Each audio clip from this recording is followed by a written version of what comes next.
Hello, and welcome to Boomer and Beyond Wellness. I'm Angela Fischetti. So today's session was absolutely inspired by a recent podcast show interview I did with Healthy Lifestyle Solutions with Maya Acosta. And I have to say that I hold Maya dear to my heart, and all her hard work and efforts for the whole food plant exclusive community and beyond, and spreading the word of natural health. And she is just a wonderful influencer and a health coach. So I strongly suggest that you watch her shows, her episodes, and just participate in her functions, because there are many and they are diverse.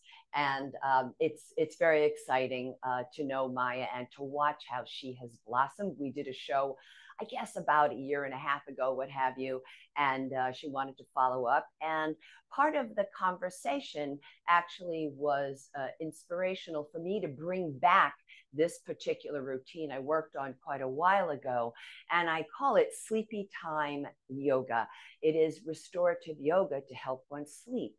And why I decided at this particular time period, I just think that people are really on edge about a lot of different things.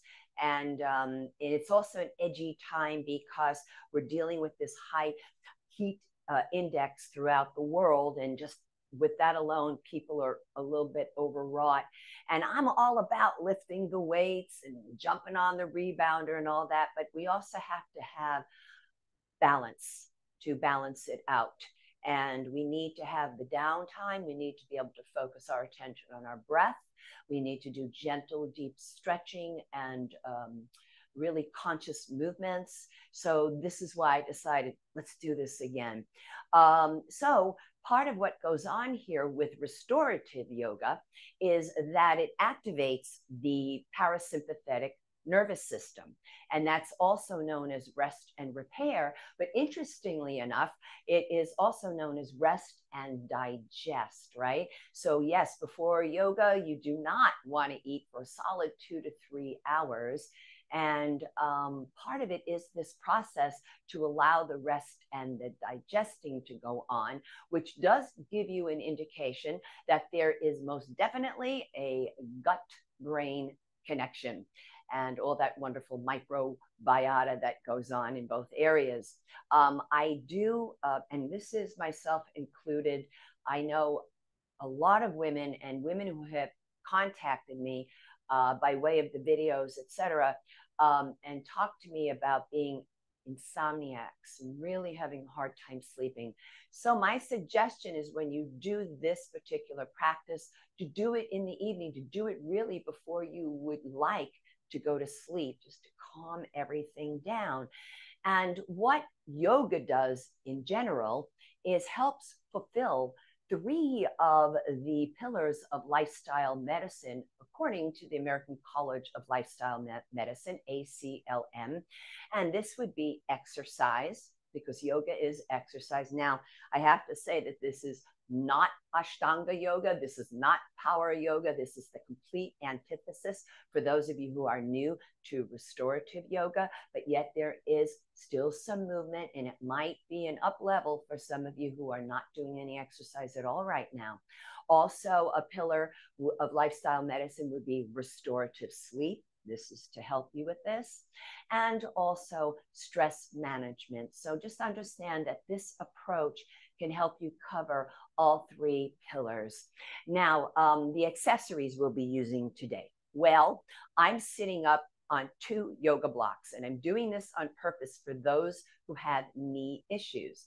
So I'm going to lift my butt here, and you see those yoga blocks, they're stacked on each other. And this really helps. The higher up you are, the less compression on your knees, right? Also, if you have a latex allergy, do be aware that typically yoga mats have some amount of latex in them. So you want to look for latex free or non-latex.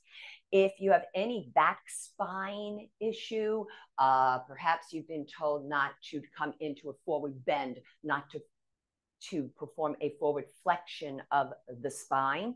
And this can be attributed to, but not exclusively, osteoporosis. And also, if you've been told with osteoporosis in particular that you need to minimize your twisting, well, you know what? I do understand that, and I will abide by that, and I do, okay, when I teach and work with people privately. But do understand that you don't even think about it when you go to turn and twist. Let's say you're at your kitchen table and you're just doing a little twist and reach to grab, I don't know, whatever condiment is at the other side of the table, or you're washing your dishes, doing a little bit of this rotation. So you're going to work with a shorter range of motion. That's perfectly okay.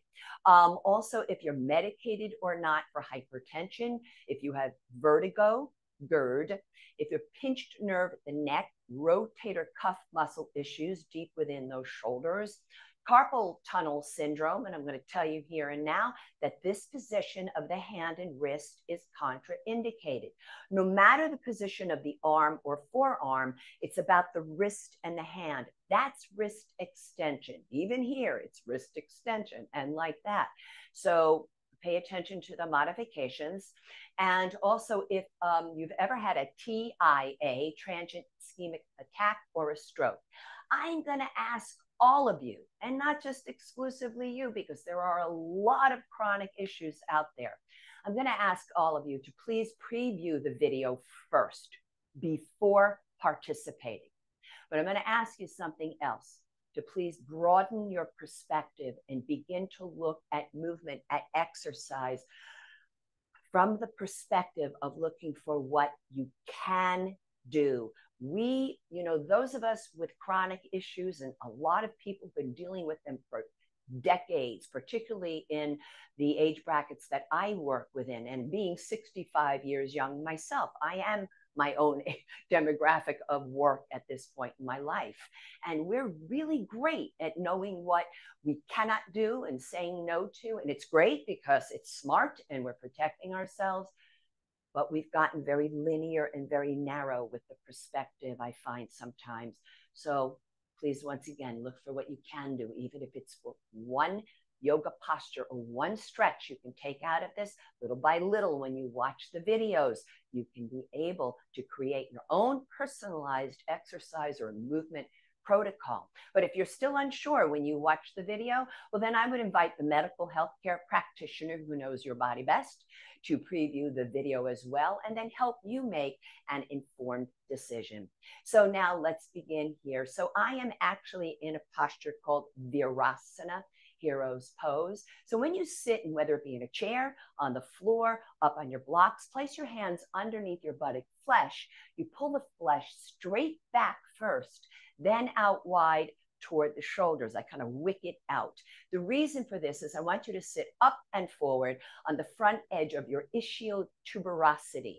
In yoga, we call this the sits bones. Now, having said this, placing one hand on top of the other, right hand on the left, unite the tips of the thumb tips to each other.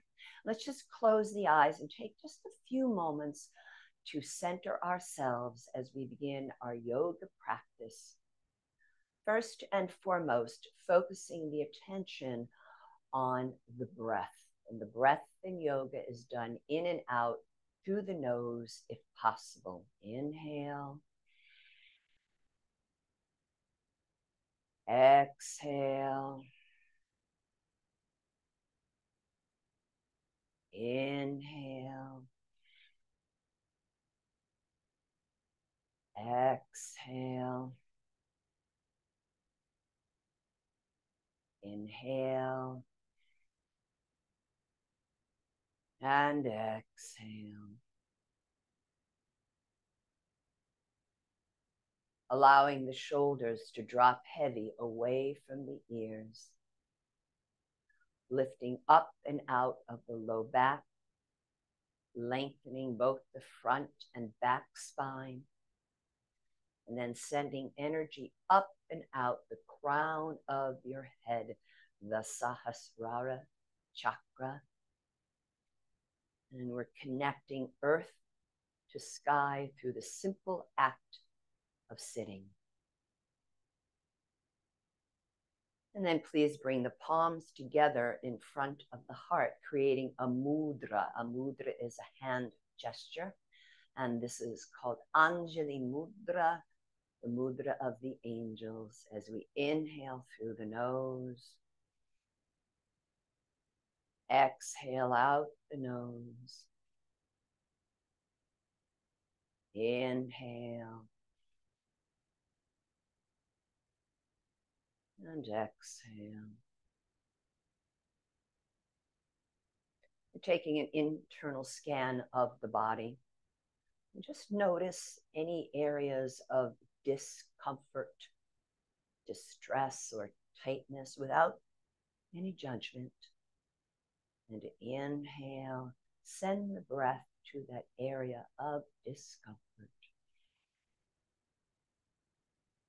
And as you exhale, visualize the discomfort leaving the body.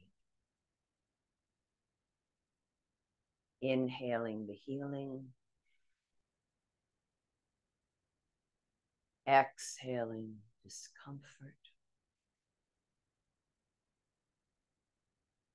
Inhale the healing, and exhale any tightness or stress out of the body.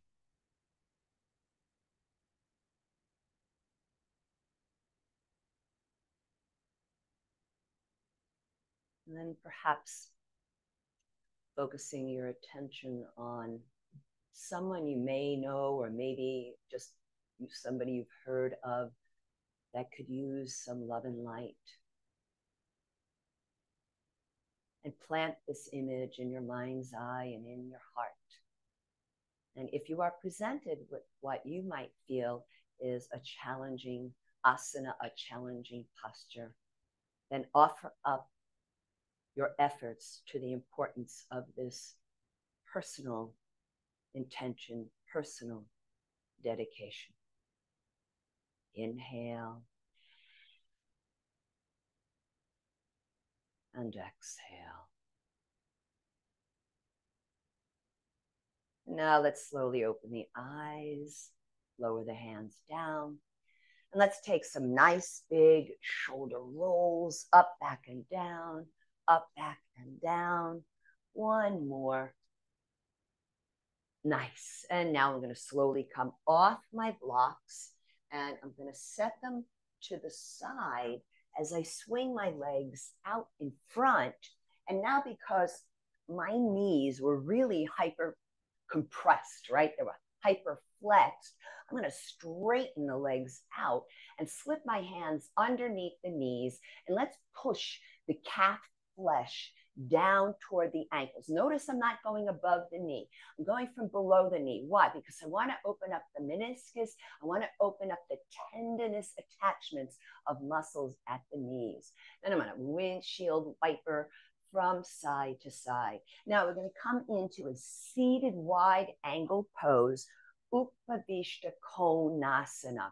So what I want to do here is let's do that butt flesh. And here we go, adjustment. It actually will help you place your posterior pelvis into proper alignment as well. So now, for some of you, sitting in this position will make you do this, right? It will just happen. Why? Because of tight hips, tight low back, perhaps tight adductor muscles of the inner thighs.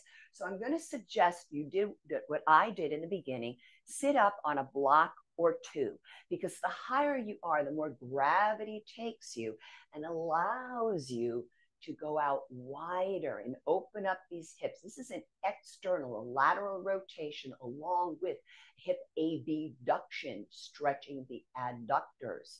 So you can sit up tall like that.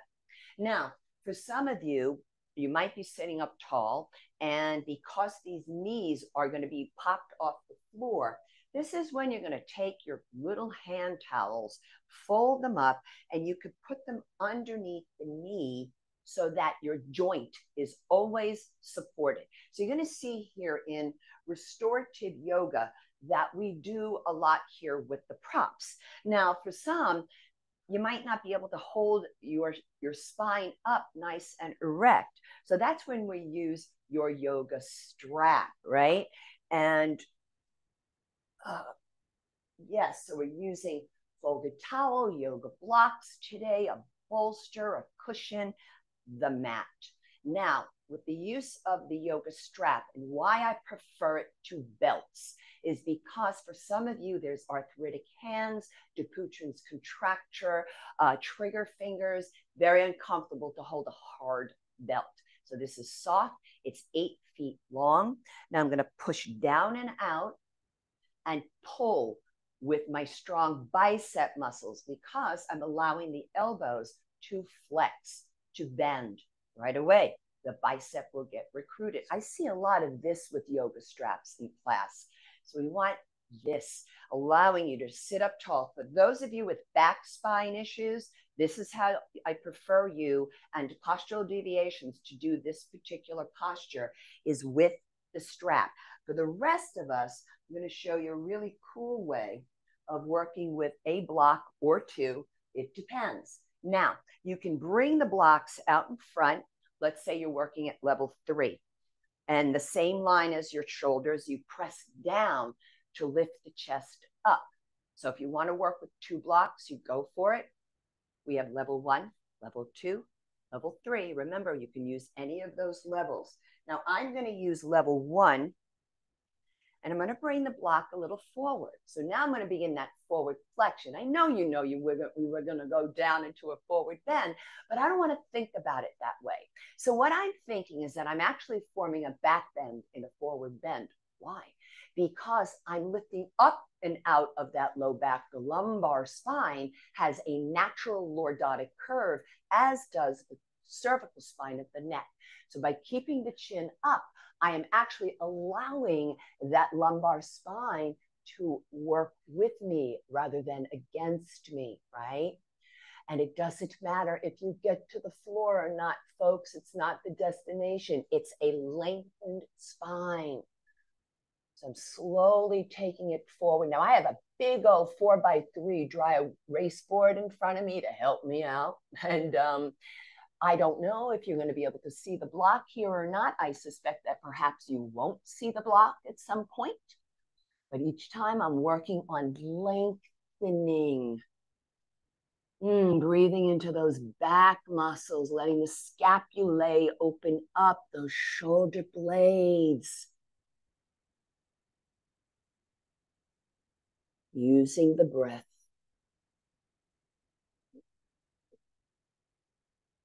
And then I'm going to walk the hands in, taking the block with me. Notice I come forward to go up, right? I don't round on up. If you round up, you want to be conscious about how you round up.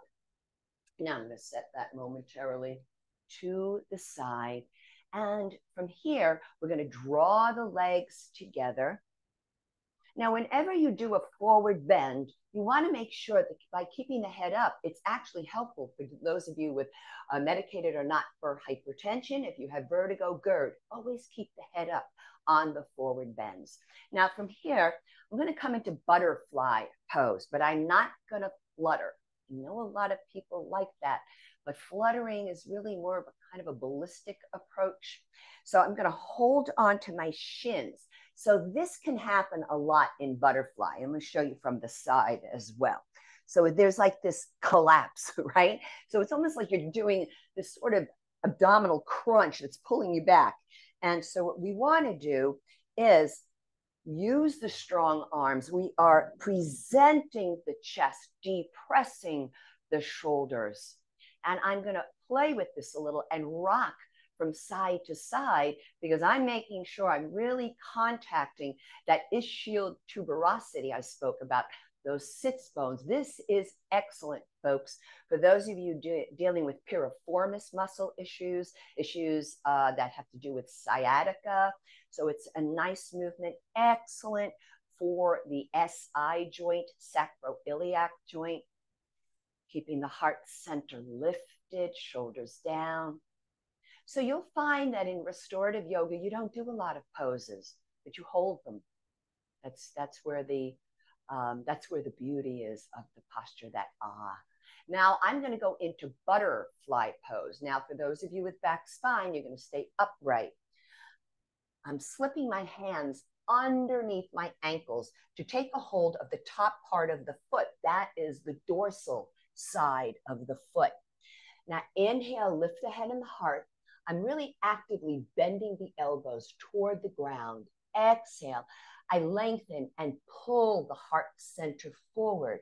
Diamond pose. Now, I'm going to ask you again, do not lower the head, but a way that you can self-protect with that is you can take your block, grab it from underneath if you have that flexibility, and then rest your forehead on the block. So we're not dropping that head down. You know how with GERD, you can have that acid reflux.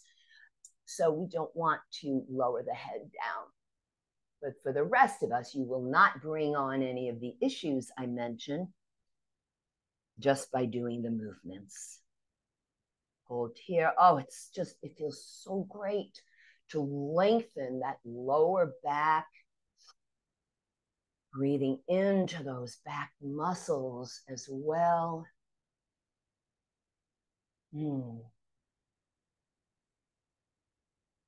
Keeping the head up.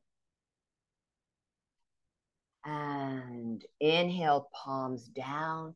Exhale, lift the chest and chin. Slowly come on up. We're going to bring the hands underneath the outside of the knees. Slowly draw them together. And the knees were a little bent, so I'm always going to err on the side of caution here when it comes to knees and yoga. We're going to push that calf flesh toward the ankles. You can tap, tap, tap if you want, or you can windshield wiper. Now, I'm going to swing my legs over to the side here. And I'm going to place my blocks down. And we're going to come into cat-cow. But look at the hand placement. What did I show you at the beginning? Carpal tunnel. We have a way for you to work with your wrists, all right?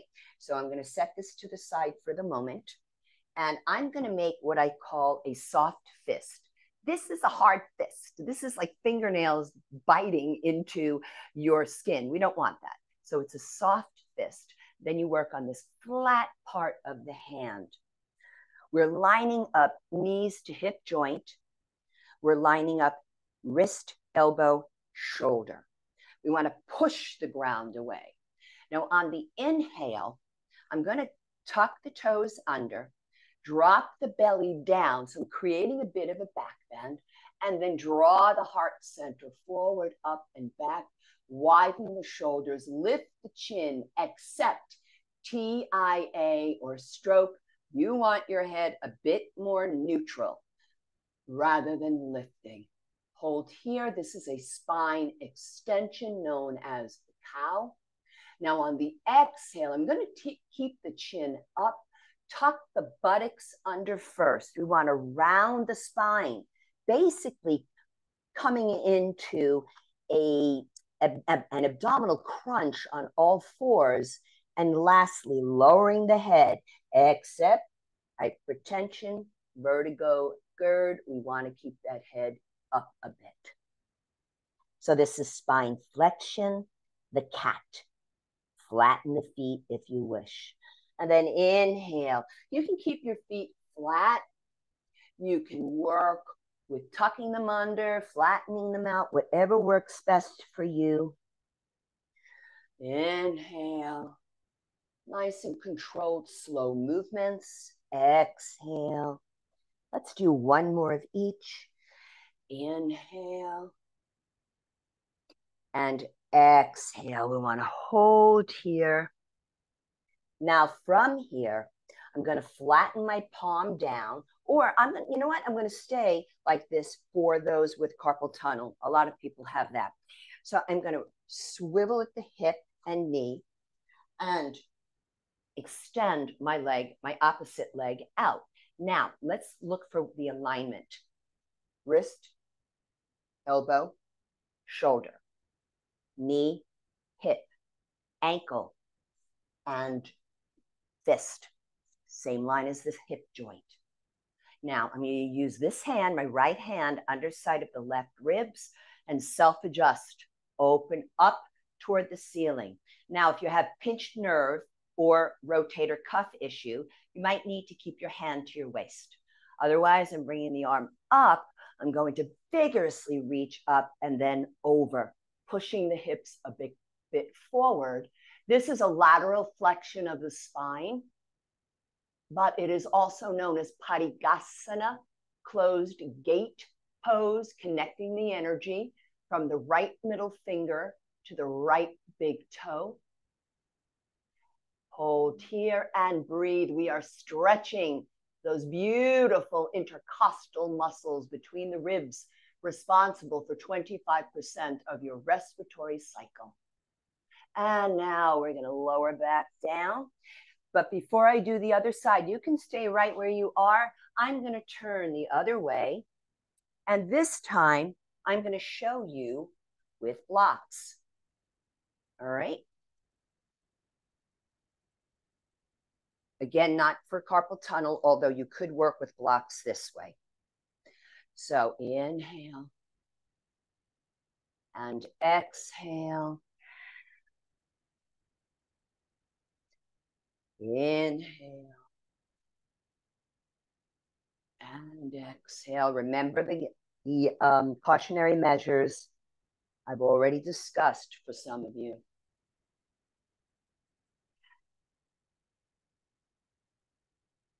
Hold here, keep drawing the belly button up and in. We want to work that transverse abdominis, the deepest of the core.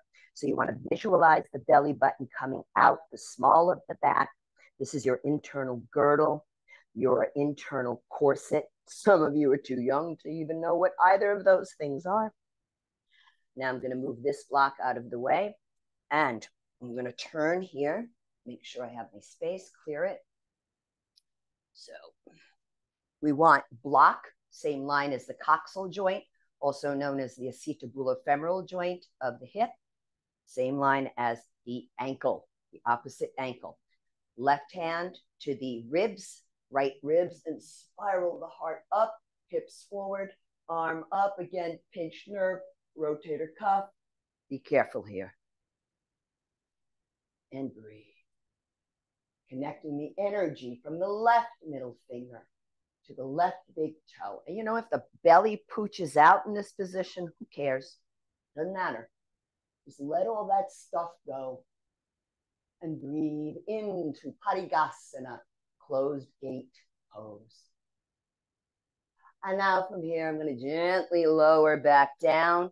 And I'm just going to always take every opportunity I can to do a couple of cat-cow, because spine flexion and extension is so marvelous for you.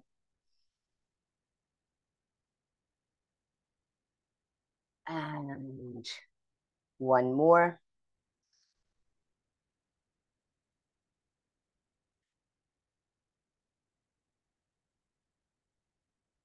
Now from here, I'm going to come into what's called embryo pose. Knee issues, you might want to put blocks behind you, or you can stay upright a little bit more and put a block underneath your forehead.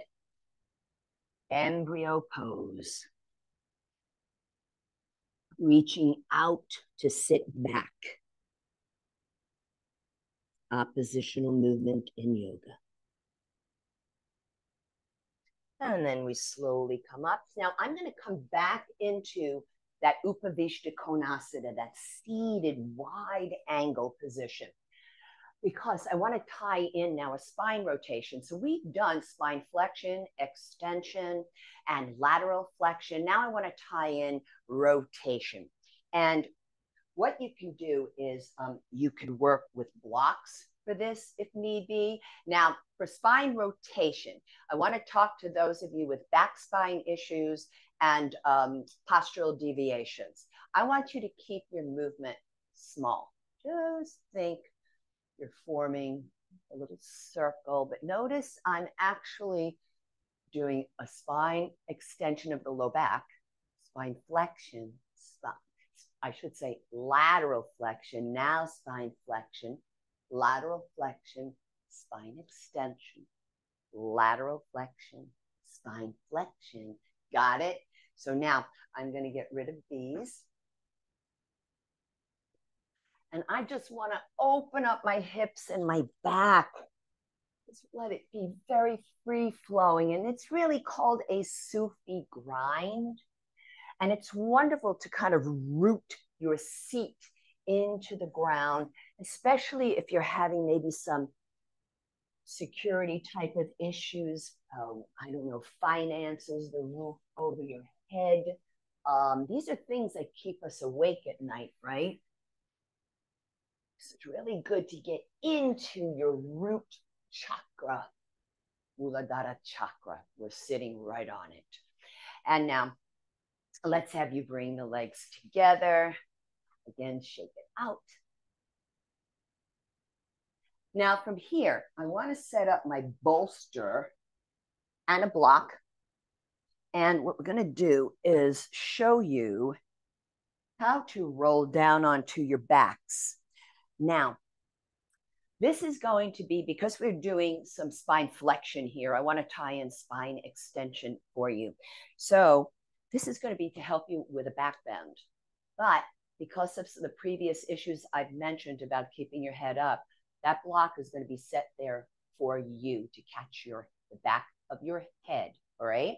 So we're going to learn about how to come down onto our backs. I'm going to get rid of this because I actually want my head to drop back.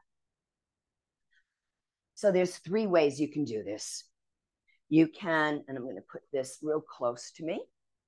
You can hold on to the back of your thighs, feet firmly planted, and they are hips to shoulder width apart.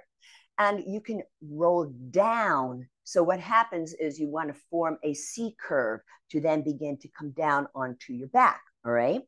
Otherwise, you can hold on and you can lower one elbow at a time to get you there. Lastly, if you feel you have a stronger back, a stronger abdominal area, then legs straight out in front, C curve, palms face each other, head down. And now we take our time to slowly roll down, just adjusting my bolster because I want to open all of this up. I want to take that counter position to all the forward flexion that we did. So you have an opportunity here to really kind of relax the abdominal organs and intestines, yet giving yourself a little bit of a supported back bend. It feels quite lovely after the forward flexing. And you can play with how you want to put your feet. You can put your feet flat on the floor with the knees bent. For some of you, you might feel this is a little bit more of a back bend, a little bit more of an arch in the back. And breathe.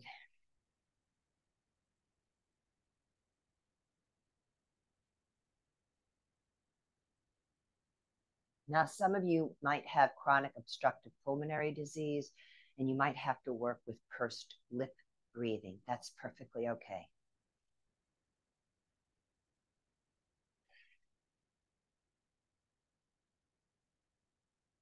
Now you can also bring the soles of the feet together and the feet pretty close toward your groin in goddess pose. It's also known as Supta Baddha Konasana, reclining cobbler's pose.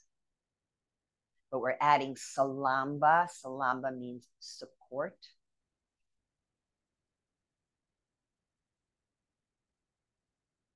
So again, we're in a lateral external rotation of the hip. Plus, we're tying in a bit of hip abduction for stretching.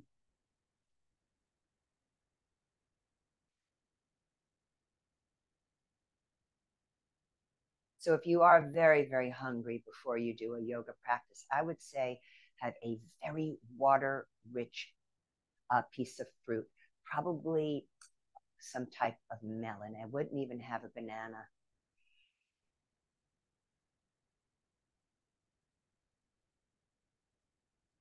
If you need to, if it gets too much here with this stretch of the groin area, particularly for the men, you could put your blocks underneath your outer knees to support your thighs. So it's a little bit less problematic for you. Now I'm going to tie in my arms up and overhead, and I'm finding a particular tight place on everyone, but more so as of late on females, would be the pectoralis minor. So, how you want to do this is bring your arms up into flexion and then just slightly open the arms a bit and hold there at that angle, and you will stretch that pec minor. Opens your heart center. Maybe you bring your arms out wider and lower. Now we're with the pec major, front deltoid. Relaxing the body into the bolster, just letting everything go.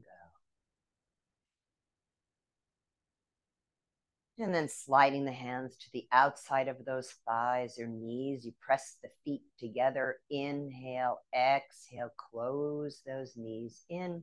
Now I'm going to roll over onto my side. In yoga, we talk about rolling to your right. I have to tell you something. It's 2023, and I look at this and I go, just roll over to whichever side you feel most comfortable. All right. So now what I'm going to do is turn this bolster this way, and I'm going to drape myself over the bolster. So just relaxing onto it and placing one hand on top of the other and turning my head to the side. This just feels so delicious.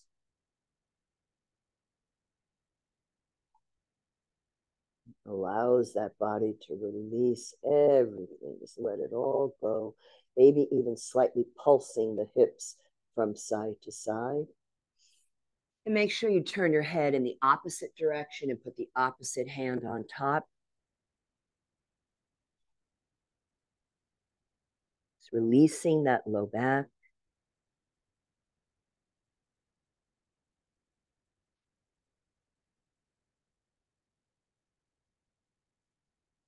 And then I'm going to slowly come back up, moving this out of the way. And now from here, what I'm going to do is come to the wall. Now, for some, this is called Viparita Karani, legs up the wall. And for some, you might need a bit of a cushion for your back. See how you feel. So I'm going to first test it without the cushion. This is the beauty with yoga. You can change, right, based on how you feel. So how you want to bring your legs up the wall is you get yourself super friendly with the wall, as close as you can. And then you're going to pivot and swivel. I'm going to use my arms and my feet and just inch myself closer to the wall.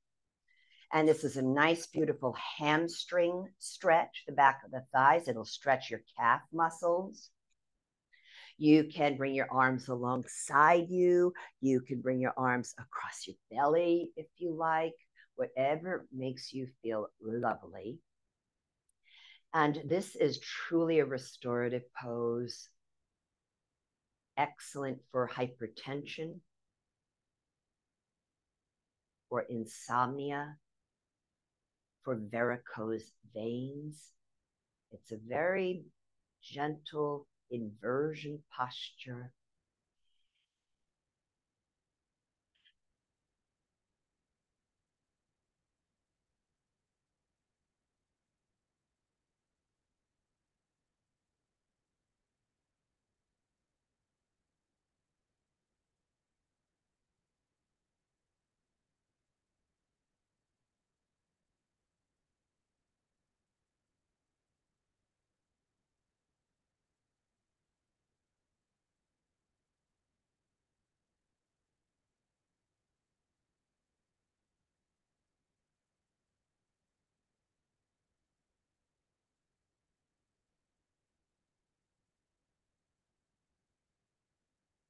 Now bringing the hands in Anjali Mudra in front of the heart, an expression of gratitude and appreciation for our good health.